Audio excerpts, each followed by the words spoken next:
ಮಾತಾಡೋಣ. ನಮಸ್ತೆ ವೀಕ್ಷಕರೇ, ಇವತ್ತು ನಾವು ಬೆಂಗಳೂರು ದಕ್ಷಿಣ ಉಪವಿಭಾಗಾಧಿಕಾರಿ ಕಚೇರಿಗೆ ಬಂದಿರ್ತೇವೆ. ಭಾರತೀಯ ಕಿಸಾನ್ ಸಂಘದ ಆನೇಕಲ್ ಘಟಕದ ರೈತರು ಇಲ್ಲಿ ಬಂದಿರ್ತಾರೆ, ಮತ್ತು ಎಲ್ಲ ನಿರ್ದೇಶಕರು ಇರ್ತಾರೆ. ಕಾರಣ, ಈ ಒಂದು ಕಚೇರಿಗೆ ಬಂದಿರುವಂಥ ಯಾವುದೇ ಕಡತಗಳು ಏನು ಸಾರ್ವಜನಿಕರಿಗಾಗಲಿ ಅಥವಾ ಸಾಮಾನ್ಯ ರೈತರಿಗಾಗಲಿ ಕೆಲಸ ಆಗಿರೋದಿಲ್ಲ. ಇದೇನಿದ್ರು ದುಡ್ಡಿರೋವಂಥವ್ರಿಗೆ ಅಥವಾ ಬೇರೆ ರೀತಿಯಲ್ಲಿ ಹೋಗುವಂಥವ್ರಿಗೆ ಮಾತ್ರನೇ ಈ ಒಂದು ಕಚೇರಿ ಅನ್ನೋಂಥ ರೀತಿ. ಏನು ಈ ರೈತರು ನೊಂದು ಏನು RNLಾಗ್ಬೋದು, RRTನಲ್ಲಾಗ್ಬೋದು, ಯಾವುದೇ ಕಡತ ಬಂದರೂ ತುಂಬ ದಿನಗಳ ತನಕ ಕಾಯಿಸುವಂಥದ್ದು, ಮತ್ತೆ ನಾವೇ ಬರಬೇಕು. ಏನು ಕಂದಾಯ ಇಲಾಖೆಯಲ್ಲಿ ಪ್ರತಿ ಏನು ರೈತ ಅಥವಾ ಸಾರ್ವಜನಿಕ ಬಂದರೆ ಮಾತ್ರನ ಕೆಲಸ, ಇದೇ ರೀತಿನ ನಮ್ಮ ಕಾನೂನು ಇರೋದು. ಕಂದಾಯ ಇಲಾಖೆಯ ಕಾನೂನು ಇರೋದು ಅದೇ ರೀತಿನ, ಶಾಸಕಾಂಗದಲ್ಲಿ ಅದೇ ರೀತಿನೇ ಬರೆದಿರೋದು. ಸಾರ್ವಜನಿಕರು ಅವರ ಕೆಲಸಕ್ಕೆ ಅವರೇ ಬರಬೇಕಾ? ಮತ್ತೆ ಕಂದಾಯ ಇಲಾಖೆಯಲ್ಲಿರುವಂಥ ನೌಕರರು ಯಾವ ಉದ್ದೇಶಕ್ಕಿರುವಂಥದ್ದು? ತಹಸೀಲ್ದಾರ್ ಆಗಿರ್ಬೋದು, ಮತ್ತೆ ಯಾಕೆ ಈ ರೀತಿಯ ತಾತ್ಸಾರ, ದೌರ್ಜನ್ಯ, ಭ್ರಷ್ಟಾಚಾರ ಏನಕ್ಕೆ ಈ ರೀತಿ ನಡೀತಾ ಇದೆ? ಇದಕ್ಕೆ ಈ ಒಂದು ಬೆಂಗಳೂರು ದಕ್ಷಿಣ ಉಪವಿಭಾಗಾಧಿಕಾರಿಗಳು ಉತ್ತರ ಕೊಡಬೇಕಾಗ್ತದೆ. ಇವತ್ತು ಉತ್ತರ ಕೊಟ್ಟು ಸಾರ್ವಜನಿಕರಿಗೆ ಅಥವಾ ರೈತರಿಗೆ ಆಗ್ಬೇಕಾಗಿರುವಂತ ಕೆಲಸವನ್ನ ಪ್ರಾಮಾಣಿಕವಾಗಿ ಕಾನೂನುಬದ್ಧವಾಗಿ ಏನೆಲ್ಲ ಕೆಲಸ ಆಗ್ಬೇಕು ಅದನ್ನು ಮಾಡಿಕೊಡ್ಬೇಕು. ಅದು ನಮ್ಮ ಹಕ್ಕು, ನಮ್ಮ ಹಕ್ಕು. ಕಾನೂನುಬದ್ಧವಾಗಿ ಕೇಳುವಂಥದ್ದು ನಮ್ಮ ಹಕ್ಕು. ಯಾಕೆ ನೀವು ಮಾಡ್ತಾ ಇಲ್ಲ? ಪ್ರತಿಯೊಂದು ಕಡತವು ತಿಂಗಳುಗಟ್ಲೆ, ವರ್ಷಗಟ್ಲೆ ಯಾಕೆ ಇಲ್ಲೇ ಇದು ಧೂಳು ಹಿಡಿತಾ ಇದೆ? ಅವರೇ ಬರೋದಕ್ಕೆ ಏನಕ್ಕೆ ಇಷ್ಟು? 1 ಗಂಟೆ ಆಗಿದೆ. 1 ಗಂಟೆಯಲ್ಲಿ ನಾವು ಎಷ್ಟೊತ್ತು ತನಕ ಪ್ರತಿಯೊಬ್ರು ಬಂದು ಕೆಲಸ ಮಾಡಿಸ್ಕೊಬೇಕಾ? ಇದೇನಾ ಕಾನೂನು ಹೇಳ್ತಾ ಇರೋದು? ಸರ್ಕಾರ ಹೇಳೋದು ಇದೇನ? ಶಾಸಕಾಂಗದಲ್ಲಿ ಇದೇನಾ ವ್ಯವಸ್ಥೆ ಇರುವಂತದ್ದು? ಕಂದಾಯ ವ್ಯವಸ್ಥೆ ಇದೇ ರೀತಿ ನಡೀತಾ ಇದೆಯಾ? ಸಾರ್ವಜನಿಕರು ಬಂದು ಕೆಲಸ ಮಾಡಿಸ್ಕೊಬೇಕು ಅಂದ್ರೆ ಇಲ್ಲಿರುವಂತ ಕೆಲಸಗಾರರು ಅಥವಾ ಏನು ಅಧಿಕಾರಿಗಳು ಏನಕ್ಕಿರುವಂತದ್ದು? ಸಾರ್ವಜನಿಕರ ಕಡತಗಳನ್ನ ಮೂಲೆಗೆ ತಳ್ತಾರೆ.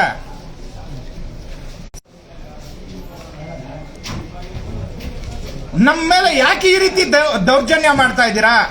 ರೈತರು ಬದುಕಬಾರ್ದಾ? ರೈತರು ಅನುಭವಿಸ್ತಾ ಇರೋ ಕಷ್ಟಗಳು ನಿಮ್ಮ ಕಣ್ಣಿಗೆ ಕಾಣಿಸ್ತಾ ಇದೆಯಾ? ಅವ್ರು ಬೆಳೆ ಬೆಳೆಯೋದಕ್ಕಾಗ್ತಾ ಇಲ್ಲ, ಬೆಳೆದಿರೋ ಬೆಳೆಗೆ ದರ ಸಿಗ್ತಾ ಇಲ್ಲ, ಹಾಲು ಕರೆದ್ರೆ ಹಾಲಿಗೂ ದರ ಇಲ್ಲ. ಪ್ರತಿಯೊಂದು ವಿಚಾರದಲ್ಲೂ ರೈತರನ್ನ ಯಾಕೆ ಮೋಸ? ನಮ್ಗೆ ನಿಮಗೆ ಏನ್ ಮೋಸ ಮಾಡಿದೀವಿ, ಏನ್ ಅನ್ಯಾಯ ಮಾಡಿದೀವಿ ಅಂದ್ಬಿಟ್ಟು ಈ ರೀತಿ ನಮ್ಮನ್ನ ನಡೆಸ್ಕೊಳ್ತಾ ಇದ್ದೀರಾ?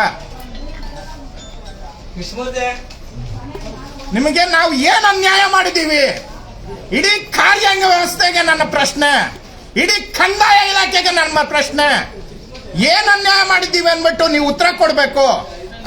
ಇದು ಪ್ರತಿ ಸಲ ಬಂದಾಗ್ಲೂ ನಮಗೆ ಕಣ್ಣೊರ್ಸೋ ರೀತಿಯಲ್ಲಿ ನಡ್ಕೊಳ್ತಾ ಇದ್ದಾರೆ ಇವರು. ಭ್ರಷ್ಟಾಚಾರ ಅನ್ನುವಂಥದ್ದು ಇವರ ಹಕ್ಕು ಅನ್ನೋ ರೀತಿಯಲ್ಲಿ ನಡ್ಕೊಳ್ತಾ ಇದ್ದಾರೆ. ಇಲ್ಲ, ನೋಟಿಸ್ ಬೋರ್ಡ್ ಅಲ್ಲಿ ಹಾಕ್ಬಿಡ್ಲಿ, ಇಂತಿಂತ ಕಡತಕ್ಕೆ ಇಷ್ಟಿಷ್ಟು ಫೀಸ್, ನಮ್ಮ ಫೀಸ್ ಇದು, ಸರ್ಕಾರದೊಂದು ಫೀಸ್ ಆದ್ರೆ ನಮ್ಮ ಫೀಸ್ ಒಂದು ಫೀಸ್ ಅಂದ್ಬಿಟ್ಟು ನೋಟಿಸ್ ಬೋರ್ಡ್ ಅಲ್ಲಿ ಹಾಕ್ಬಿಡ್ಲಿ.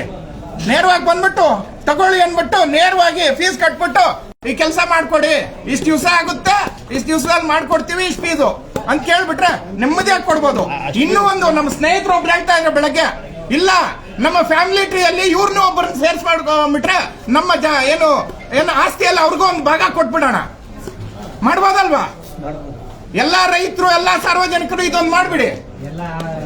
ಅವರನ್ನ ನಮ್ಮ ಒಂದು ಏನು ಫ್ಯಾಮಿಲಿ ಟ್ರೀಯಲ್ಲಿ ಅವ್ರನ್ನೂ ಒಬ್ಬರ ಹಕ್ಕುದಾರನಾಗಿ ಸೇರಿಸ್ಕೊಂಡ್ಬಿಡೋಣ. ಪ್ರಜಾಪ್ರಭುತ್ವದಲ್ಲಿ ನಿಮಗೆ ಆದಂತ ಜವಾಬ್ದಾರಿ ಇದೆ. ನಿಮ್ಮ ಒಂದು ಕೆಲಸಕ್ಕೆ ಒಂದು ಬದ್ಧತೆ ಇರಬೇಕು. ಸಾರ್ವಜನಿಕರ ಸೇವೆ ಮಾಡೋದಕ್ಕೆ ನೀವು ಕೆಲಸಕ್ಕೆ ಸೇರಿರುವಂತದ್ದು. ನಿಮ್ಮ ಸೇವೆಗೆ ಶಾಸಕ ಕಾರ್ಯಾಂಗದಲ್ಲಿ ನಿಮಗೆ ಸಿಗಬೇಕಾಗಿರುವಂತ ಎಲ್ಲ ಸವಲತ್ತುಗಳು ಸಿಗ್ತಾ ಇದೆ. ಯಾಕೆ ಈ ರೀತಿಯ ಒಂದು ಬೇಜವಾಬ್ದಾರಿತನ ತಾತ್ಸಾರ? ನಾವು ಈ ರೀತಿ ಪ್ರಶ್ನೆ ಮಾಡೋದಕ್ಕೆ ಬೇರೆ ಯಾರೋ ಮಧ್ಯವರ್ತಿಗಳ ಹತ್ರ ಹೇಳ್ತಾರಂತೆ ಇವರು. ಏನಿವರು ಪ್ರಶ್ನೆ ಮಾಡ್ತಾರೆ, ನಮ್ಮನ್ನು ಪ್ರಶ್ನೆ ಮಾಡಿ ಕೆಲಸ ಮಾಡಿಸ್ಕೊಳ್ತಾರೆ ಅಂತ. ಬೇರೆ ಯಾರ್ದೋ ಮಾಡಿಸ್ಕೊಳ್ತಾ ಇದೀವ ಸ್ವಾಮಿ? ಬೇರೆ ಯಾರ್ದು ಮಾಡಿಸ್ಕೊಳ್ತಾ ಇದೀವ? ನಮ್ಮ ಜಮೀನಿನ, ನಮ್ಮ ಸಂಪಾದನೆಯ ಅಥವಾ ನಮ್ಮ ಕುಟುಂಬದ ವಿಭಾಗ ಪತ್ರವೋ ಅಥವಾ ಕ್ರಯ ಪತ್ರವೋ ಅಥವಾ ದಾನ ಪತ್ರವೋ ಯಾವುದಾದ್ರೂ ಒಂದು ಪತ್ರದ ಖಾತೆಯನ್ನು ಮತ್ತೆ ಇದೇ ಇನ್ನು ಇತರೆ ದಾಖಲೆಗಳನ್ನ ಕಾನೂನುಬದ್ಧವಾಗಿ ಮಾಡೋದಕ್ಕೆ ನಾವು ಇವರನ್ನ ರಿಕ್ವೆಸ್ಟ್ ಮಾಡ್ಕೊಳ್ಬೇಕಾ? ಯಾಕೆ ಸರ್ಕಾರ ಏನ್ ಹೇಳುತ್ತೆ, ಕಾರ್ಯಾಂಗ ಏನ್ ಹೇಳುತ್ತೆ?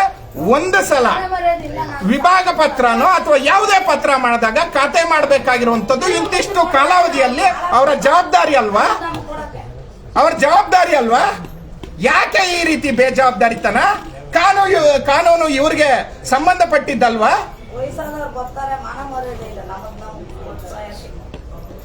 ಈ ರೀತಿಯಾದ ಬೇಜವಾಬ್ದಾರಿತನ ಎಲ್ಲೂ ನಡೆಯಲ್ಲ. ಇದೇನು ಸರ್ವಾಧಿಕಾರಿ ಧೋರಣೆ ಇಲ್ಲಿ ನಡೆಯಲ್ಲ. ಮಾನ್ಯ ಕಂದಾಯ ಸಚಿವರೇ, ಈ ರೀತಿಯಾದ ಅಧಿಕಾರಿಗಳನ್ನೇನಾ ನೀವು ನೇಮಿಸಿರುವಂತದ್ದು? ಇದೇನಾ ನಿಮ್ಮ ಬದ್ಧತೆ? ಮಾನ್ಯ ಕಂದಾಯ ಸಚಿವರೇ, ಏನಕ್ಕೆ ನಮ್ಮ ಒಂದು ಪ್ರಾಣ ತಿಂತಾ ಇದ್ದೀರಾ? ನಮ್ಮ ರಕ್ತ ಏರ್ತಾ ಇದ್ದೀರಾ? ರೈತರ ಬೆನ್ನೆಲುಬು, ದೇಶದ ಬೆನ್ನೆಲುಬು ಅಂತ ಹೇಳ್ತೀರಲ್ಲ, ಬೆನ್ನನ್ನೇ ಮುರಿತಾ ಇದ್ದೀರಾ. ಬೆನ್ನ ಮೂಳೆಯನ್ನು ಮುರಿತಾ ಇದ್ದೀರಲ್ರಿ, ಬೆನ್ನ ಮೂಳೆ ಮುರಿತಾ ಇದ್ದೀರಲ್ರಿ. ಅವ್ರು ಅನುಭವಿಸ್ತಾ ಇರೋ ಕಷ್ಟಗಳು ಗೊತ್ತೇನ್ರಿ ನಿಮ್ಗೆ? ನಿಮ್ಮ ಅಧಿಕಾರಿಗಳು ಗೊತ್ತಾಗ್ತಾ ಇದೆಯೇನ್ರಿ ನಮ್ಮ ಕಷ್ಟಗಳು? ಯಾಕ್ರಿ ನಿಮಗೆ ಈ ಶಾಸಕಾಂಗ ವ್ಯವಸ್ಥೆಯಲ್ಲಿ ನೀವೊಬ್ಬ ಸಚಿವರಾಗಿ ಈ ರೀತಿಯಾದ ಅಧಿಕಾರಿಗಳನ್ನ ನಿಯೋಜನೆ ಮಾಡಿ ಅವರು ರೈತರನ್ನ ಇಪ್ಪೆ ಮಾಡ್ತಾ ಇದ್ದೀರಲ್ಲ, ನೀವೇನು ಕಣ್ಮುಚ್ಚಿ ಕುಳಿತಿದ್ದೀರಾ? ಅಲ್ಲಿ ಹೋದ್ರೆ ತಾಲೂಕು ದಂಡಾಧಿಕಾರಿಗಳು ಅವರ ಒಂದು ಆಫೀಸಲ್ಲೇ ಇರಲ್ಲ, ಇಲ್ಲಿ ಬಂದ್ರೆ ಏನು ಉಪವಿಭಾಗಾಧಿಕಾರಿಗಳು ಅವರ ಕೆಲಸವನ್ನೇ ಮಾಡಲ್ಲ. ಯಾರನ್ನ ನಾವು ಪ್ರಶ್ನೆ ಮಾಡ್ಬೇಕು ಸ್ವಾಮಿ? ಯಾರ ಹತ್ರ ನಾವು ಕೆಲಸ ಮಾಡಿಸ್ಕೊಬೇಕು ಸ್ವಾಮಿ?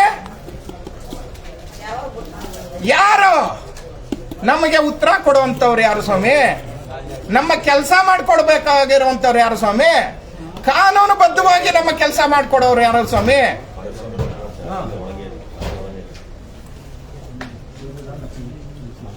ನೋಡೋಣ, ನಮ್ಮ ಕಾನೂನು ನಮ್ಮ ಕೈ ಹಿಡಿತೈತೋ ಇಲ್ಲೋ ಅನ್ನುವಂಥದ್ದನ್ನ ನಾವು ಕುಳಿತು ನೋಡೋಣ. ಇಷ್ಟೇ ನಾನು ಹೇಳೋದು. ಎಷ್ಟು ಹೊತ್ತಿಗೂ ಮಾತಾಡೋದಕ್ಕೆ ನಮಗೂ ಒಂದು ಶಕ್ತಿ ಅನ್ನೋದು ಬೇಕಲ್ವಾ? ಆ ಶಕ್ತಿಯನ್ನ ಹೀರ್ಕೊಳ್ತಾ ಇದ್ದಾರೆ. ಇಡೀ ಅಧಿಕಾರಿ ವರ್ಗ ಹೀರ್ಕೊಳ್ತಾ ಇದೆ ನಮ್ಮನ್ನ. ಶಾಸಕಾಂಗ ವ್ಯವಸ್ಥೆ ಯಾವ ರೀತಿಯಾದ ಅಧಿಕಾರಿಗಳನ್ನ ಇಲ್ಲಿ ನಿಯೋಜನೆ ಮಾಡ್ತದೆ? ಇವರು ಅನ್ಕೊಂಡಿರೋದು ಬೆಂಗಳೂರು ನಗರ ಜಿಲ್ಲೆ, ಇದು ಆನೇಕಲ್ ತಾಲೂಕು, ಏನು ಅವರ ಜಮೀನುಗಳು ಬೆಲೆಗಳು ಗಗನಕ್ಕೆ ಹೋಗಿದೆ ಸ್ವಾಮಿ. ಮಾರಾಟ ಮಾಡೋದಕ್ಕಲ್ಲ ಸ್ವಾಮಿ, ಬೆಳ್ಕೊಂಡು ತಿಂತೀವ್ರಿ. ಆ ಬೆಳ್ಕೊಂಡು ತಿನ್ನೋದು ನಾವು ಮಾರಾಟ ಮಾಡ್ಕೊಳ್ಳೋರ ಹತ್ರ ನೀವ್ ಏನಾದ್ರೂ ಮಾಡ್ಕೊಳ್ಳಿ, ನನಗೆ ಬೇಕಾಗಿಲ್ಲ ಅದು. ಬೆಳೆದು ತಿನ್ನುವಂತ ರೈತರು, ನಮ್ಮ ಪೂರ್ವಜರ ಆಸ್ತಿಯನ್ನ ನಾವು ವಿಭಾಗ ಮಾಡ್ಕೊಳ್ತೀವಿ ಕಾನೂನುಬದ್ಧವಾಗಿ. ಅದಕ್ಕೊಂದು ನ್ಯಾಯ ಇಲ್ಲ ಅಂದ್ರೆ ಇನ್ಯಾವ್ದು ರೀತಿ ರೀ ನೀವು ಬದುಕ್ತಾ ಇರೋಂಥದ್ದು? ನಿಮ್ ಮನಸ್ಸಾಕ್ಷಿ ಇದೆಯನ್ರಿ? ಮನಸ್ಸಾಕ್ಷಿ ಕಾಡ್ತಾ ಇಲ್ವಾ ನಿಮ್ಗೆ? ಇದಕ್ಕೆ ನಾವು ವಿದ್ಯಾಭ್ಯಾಸ ಕೊಟ್ಟು ನಿಮ್ ಕೆಲಸ ಸಿಕ್ಕಿರುವಂತದ್ದು ಈ ಒಂದು ಏನು ಮನಸ್ಸಾಕ್ಷಿ ಇಲ್ಲದೆ ಕೆಲಸ ಮಾಡ್ಲಿಕ್ಕೇನಾ? ನಾಚಿಕೆ ಆಗ್ತದೆ ನಮ್ಗೆ. ನಾವು ಭಾರತದಲ್ಲಿದ್ದೀವ, ಪ್ರಜಾಪ್ರಭುತ್ವ ರಾಷ್ಟ್ರದಲ್ಲಿದ್ದೀವ. ನಾವು ಒಬ್ಬ ವಿದ್ಯಾವಂತರಾಗಿ ರೈತರಾಗಿ ಇಲ್ಲಿ ಬದುಕುವಾದ ಸ್ಥಾನ ಇದೆ. ನಮ್ಮ ವ್ಯವಸ್ಥೆ ಏನು ಇಡೀ ಪ್ರಪಂಚದಲ್ಲೇ ಬೆಂಗಳೂರು ಒಂದು ಉತ್ತಮವಾದ ಸ್ಥಾನದಲ್ಲಿದೆ. ನಿಜವಾಗ್ಲೂ ಇದು ಬೆಂಗಳೂರೇನಾ? ಪ್ರಪಂಚದಲ್ಲೇ ಸ್ಥಾನ ಪಡೆದಿರುವಂತ ಬೆಂಗಳೂರಿನಲ್ಲೇ ನಾವು ಬದುಕ್ತಾ ಇದೀವ? ಅಸಹ್ಯವಾದ ಪರಿಸ್ಥಿತಿ, ಅಸಹ್ಯವಾದ ವಾತಾವರಣದಲ್ಲಿ ಬದುಕ್ತಾ ಇದೀವಿ. ಶೋಚನೀಯವಾದ ವಾತಾವರಣದಲ್ಲಿ ನಾವು ಬದುಕ್ತಾ ಇದೀವಿ. ನಮ್ಮನ್ನ ಮೊದಲ ಕಾಲದಲ್ಲಿ ನೋಡ್ತಾ ಇದ್ವಲ್ಲ, ಏನು ಮಹಾರಾಜರು ಅಥವಾ ಊರಿನ ದೊಡ್ಡವರು ಪಾಪ ಬಡವರು ನೋಡ್ತಾ ಇದ್ರಲ್ಲ, ಆ ಪರಿಸ್ಥಿತಿಗೆ ನಮ್ಮನ್ನ ತಳ್ಳಿದ್ದಾರೆ. ಆ ರೀತಿಯಾದ ಪರಿಸ್ಥಿತಿಯಲ್ಲಿ ನಾವು ಬದುಕ್ತಾ ಇದ್ದೀವಿ. ನೋಡೋಣ ಈ ಕಾರ್ಯಾಂಗ ವ್ಯವಸ್ಥೆ ನಿಜವಾಗ್ಲೂ ನಮ್ಗೆ ನ್ಯಾಯ ಕೊಡ್ತದ ಅನ್ನುವಂಥದ್ದನ್ನ ನಾವು ಕುಳಿತು ನೋಡ್ತೀವಿ. ಅಲ್ಲಿ ತನಕ ಸಂಯಮದಿಂದ ಸಂಯಮನ ಕಾಪಾಡಿ ಎಲ್ಲ ರೈತರಲ್ಲಿ, ಎಲ್ಲ ನಮ್ಮ ಸಂಘದ ನಿರ್ದೇಶಕರಲ್ಲಿ ಅಥವಾ ಸದಸ್ಯರಲ್ಲಿ ನನ್ನ ವಿನಂತಿ. ನೋಡೋಣ. ಧನ್ಯವಾದಗಳು.